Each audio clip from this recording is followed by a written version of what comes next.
Salve, salve, torcedor Alviverde. Trago para vocês mais um vídeo com algumas informações a respeito desse pós-jogo aí do Verdão, que se classificou para as quartas de finais da Libertadores aí e vai enfrentar o River Plate nas quartas de finais. Eu trouxe um cortezinho da mídia falando um pouco dessa atual situação do Verdão aí na Libertadores. Vamos acompanhar juntos. Mesmo esses não se classificavam. Agora, o que eu tô querendo dizer é que Palmeiras e River Plate cravar a classificação do Palmeiras é de um exagero monstruoso, na minha opinião. Eu não acho. Eu acho que o futebol que o River joga hoje. Tem 4 semanas, é momento. Perfeito, é por isso que eu não cravo. Não sei qual é o momento de Abel, Palmeiras, torcida, situação física, médica. Eu não sei se daqui a 3 semanas a gente vai estar olhando para o River e falando: olha, encaixou, trouxe fulano, trouxe Beltrano, ajustou o meio de campo e uma bola lá. O jogo da volta é aqui. É aqui. Em São Paulo. Sim, Palmeiras decide tudo em casa, menos a final, porque em Lima. Caso chegue a final. Aí uma bola lá, você vem pra cá com outro peso. É horrível, o que o Léo falou, gente acostumada, você também pontuou. Então, é difícil falar por conta disso. Vou mais além. Claro. Pela ideia de jogo, era melhor o Palmeiras pegar o River do que o Libertad. Quais são as vantagens do River em relação ao Libertad e Palmeiras? O Palmeiras vai ter um estádio cheio, uma camisa pesada, eu acho que é sempre um time mítico com jogadores melhores.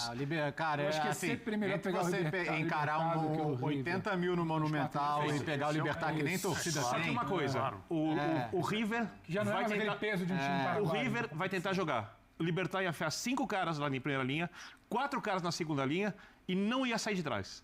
Ia ficar enfurnado. E o Palmeiras gosta que os times tentem jogar contra ele. Principalmente quando eles são piores que o Palmeiras.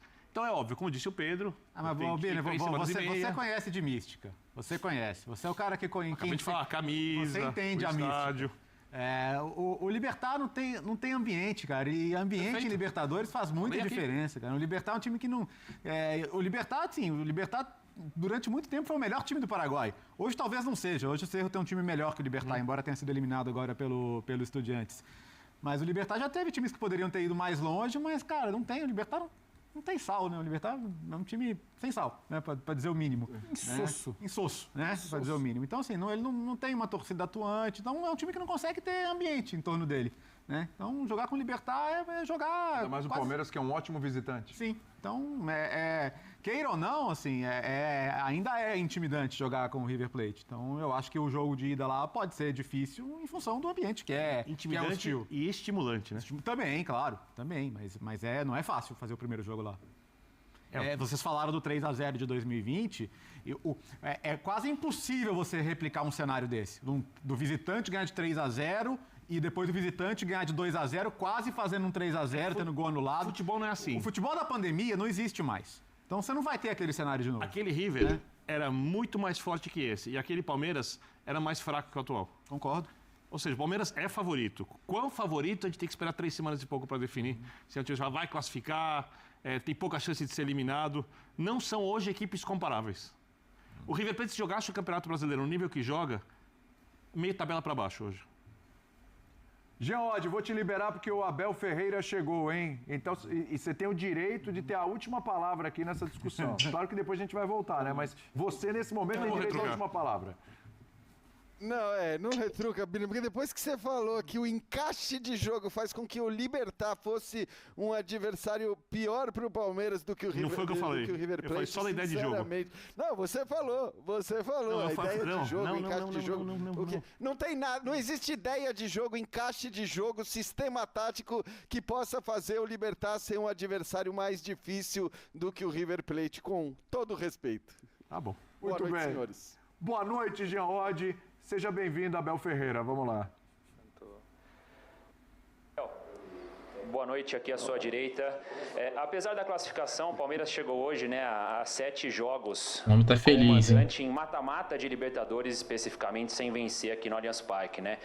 Isso é um sinal de alerta, é um ponto que preocupa.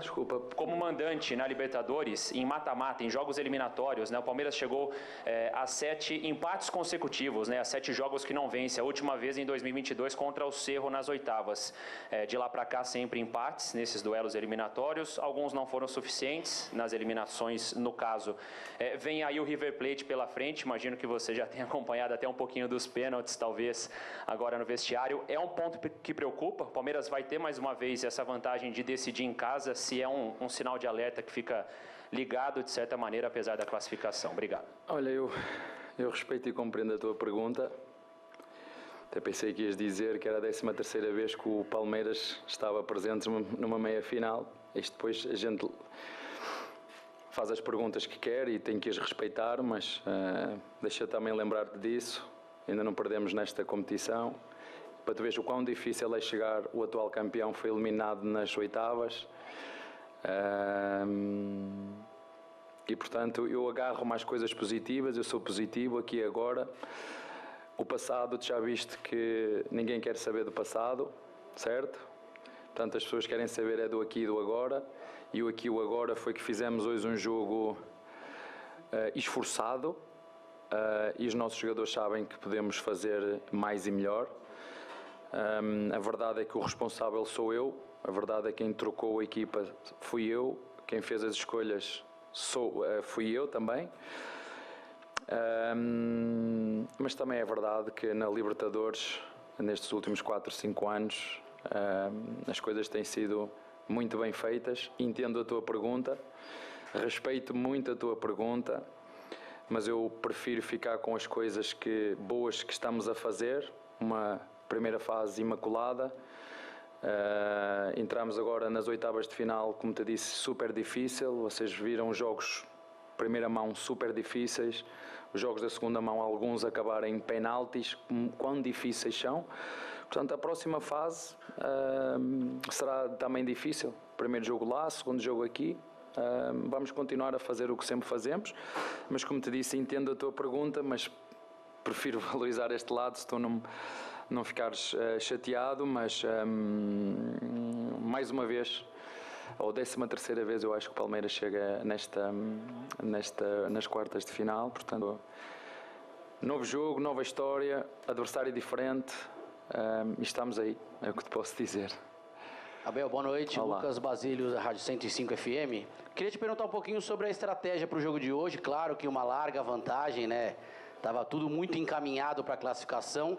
Você poupa poucos jogadores, a gente pode dizer, né? Que a gente citou o Lucas Evangelista, talvez também o Piquerez, que ficaram no banco de reserva, são os jogadores mais frequentes no time titular, né?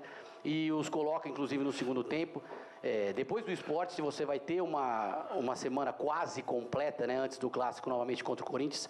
Por isso eu queria te perguntar a respeito desse planejamento, né, dessa programação do time que você utilizou essa noite. Obrigado.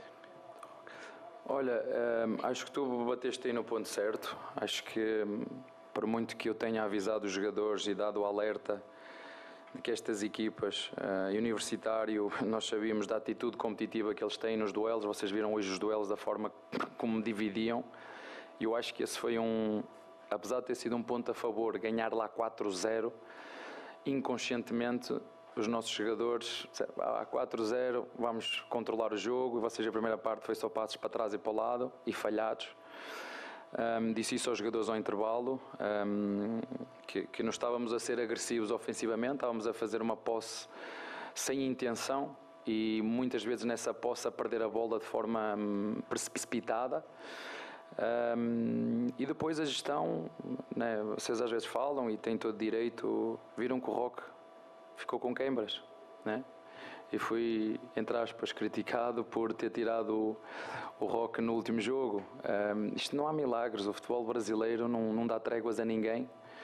E nós temos que gerir da forma que nós entendemos que é melhor, mas como te disse, estou perfeitamente de acordo com o que tu disseste. Eu acho que a vantagem de 4-0 inconscientemente fez com que a nossa equipa relaxasse um bocadinho e não pode ser, não pode ser.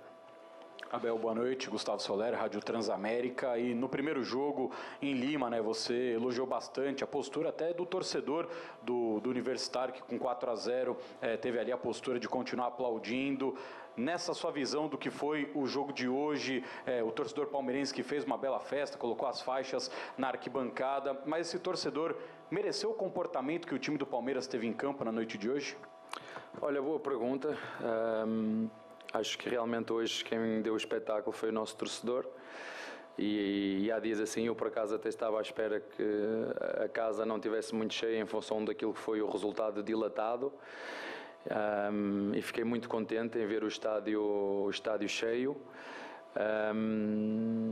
Entendo perfeitamente o que tu estás a dizer, mas ficou o esforço. Não posso dizer que os meus jogadores não se esforçaram. Agora posso dizer que ficámos a dever naquilo que é o quesito técnico, porque eu sei que estes jogadores podem fazer mais e melhor, mas realmente acho que hoje o espetáculo veio de fora e é sempre bonito quando nós jogamos em casa. Como te disse, não estava à espera de um estádio tão composto, é sempre bom, mesmo quando nós achamos que inconscientemente a eliminatória estava resolvida, ter o estádio bem composto, cheio, a fazer a festa. Mas sim, ficámos a dever hoje no aspecto técnico, mas temos que valorizar todo o espetáculo que foi feito de fora e a forma como acompanharam e apoiaram a equipa. Abel, boa noite, tudo bem? Olá. André Neto da Rádio CBN aqui. Queria falar um pouco sobre a falta de opções que você tinha no banco hoje, só 9 jogadores.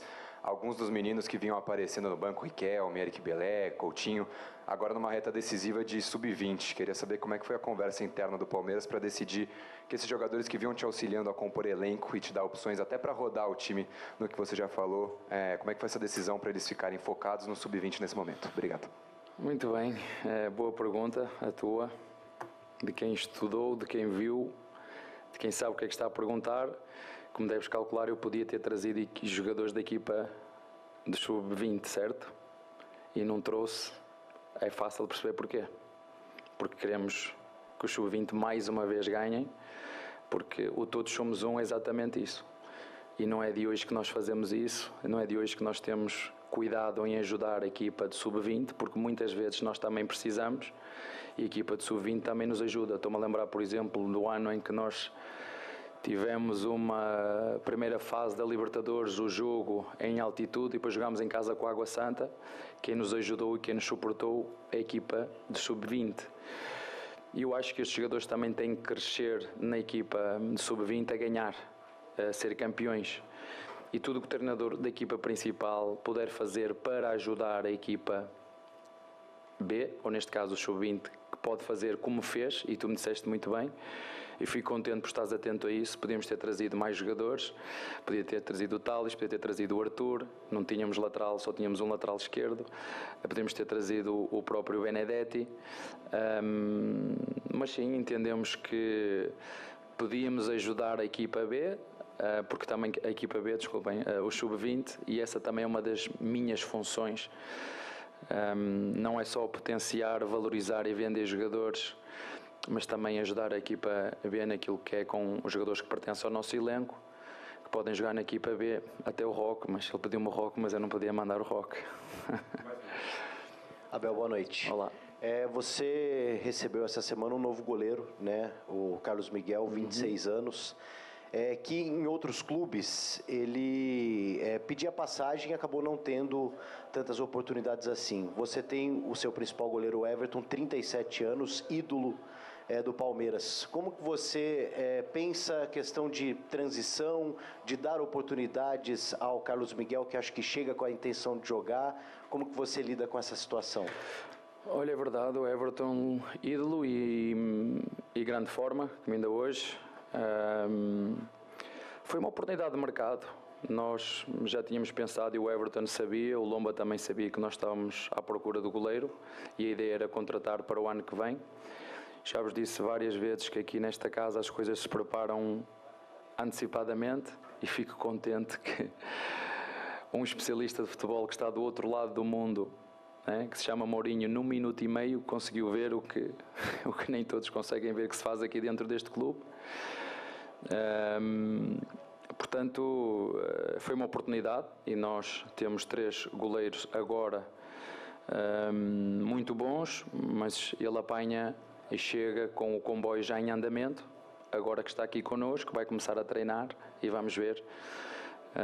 Eu sempre disse que aqui eu não dou camisetas a ninguém, quem vem, quem chega tem que demonstrar, mas neste momento os outros 2 estão à frente pelo número de jogos que têm, pelo ritmo. Agora ele vai ter que recuperar, treinar e daqui até ao fim vamos ver. Mas como te disse, não era para vir este ano, foi uma oportunidade de mercado que a Leila e o Barros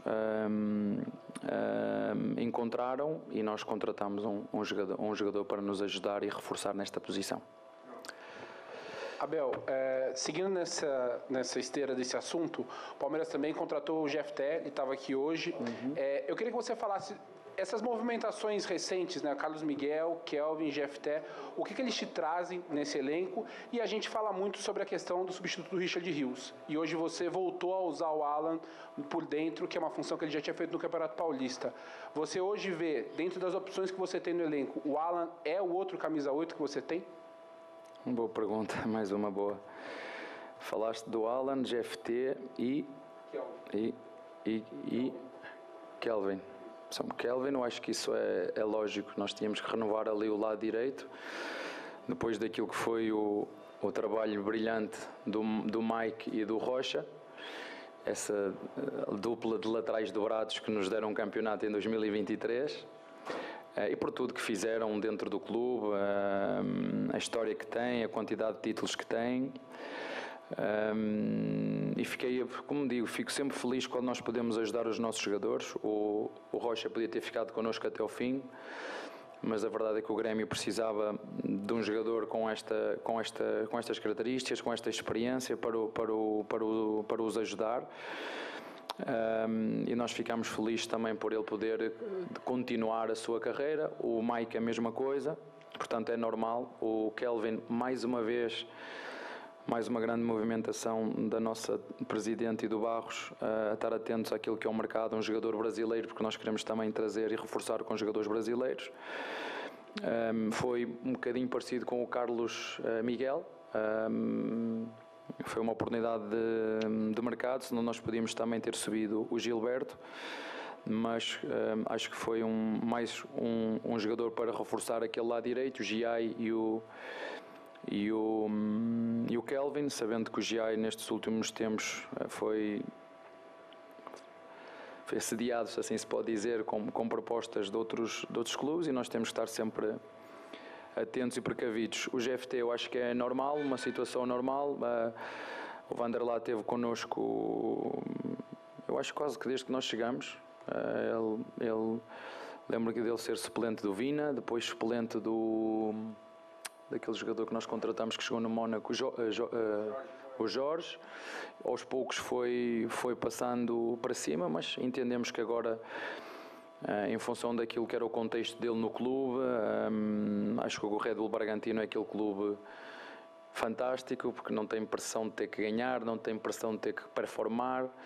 O próprio John saiu daqui num contexto muito parecido com o dele, pouca gente com pouca paciência, e os jogadores depois chegam ali num contexto diferente, com um clube com objetivos diferentes, com uma torcida diferente, onde a camisola não tem o mesmo peso que esta, e acabam por performar, e nós entendemos que era o caminho certo para o Vanderlá, e contratamos o GFT. Depois só temos o Piquerez, portanto vem reforçar esta posição. Agora não podemos deixar de dizer isso.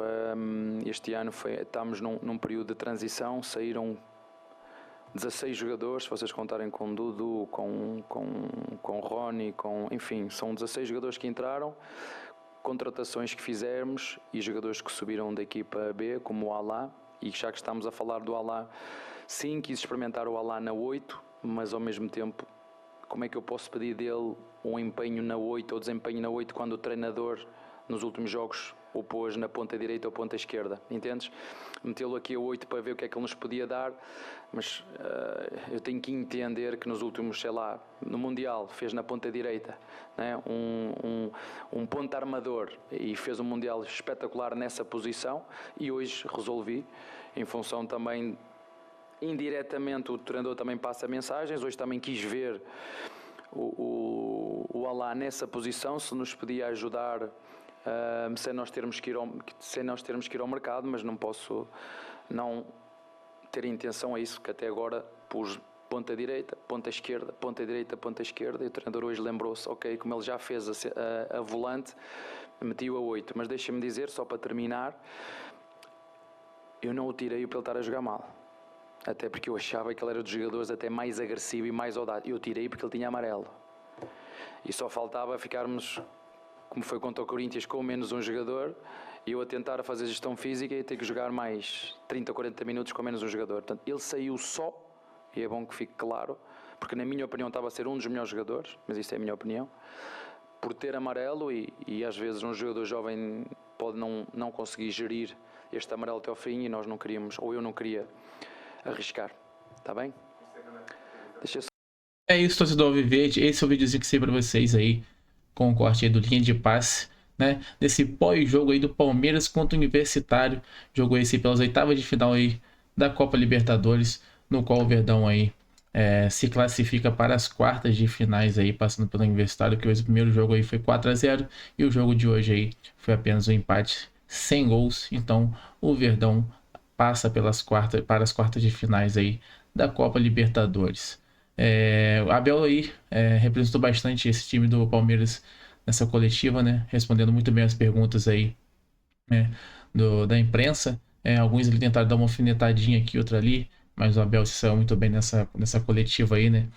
Abel que costuma dar algumas patadas aí nas coletivas, mas classificando aí para as quartas de finais, ânimo bem elevado aí, né, desse time do Palmeiras.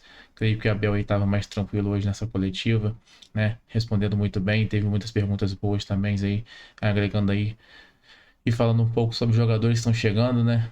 Caso aí do Kelvin, né? Caso do Jetfé também e do Carlos Miguel. Falou um pouco sobre esses jogadores, a chegada desses jogadores que vão agregar muito valor a esse time aí do Palmeiras. E o Verdão aí, né? Que depois desse jogo contra o Universitário agora aí pela Libertadores, tem como missão esse seu próximo joguinho aí, o Sport Recife, né? Jogo que acontece nessa segunda-feira, dia 25, às 19 horas, na casa do Palmeiras. Então agora é o foco total aí, né, no Brasileirão. São os próximos jogos aí. Depois tem um Corinthians também, né? Corinthians que vem sendo uma pedra no sapato aí, uma vez que perdemos 2 jogos aí, últimos 2 jogos contra o Corinthians. Então vamos ter que dar o troco neles de volta aí e ganhar esse o próximo jogo aí também contra o Corinthians. Acontece no dia 31 aí.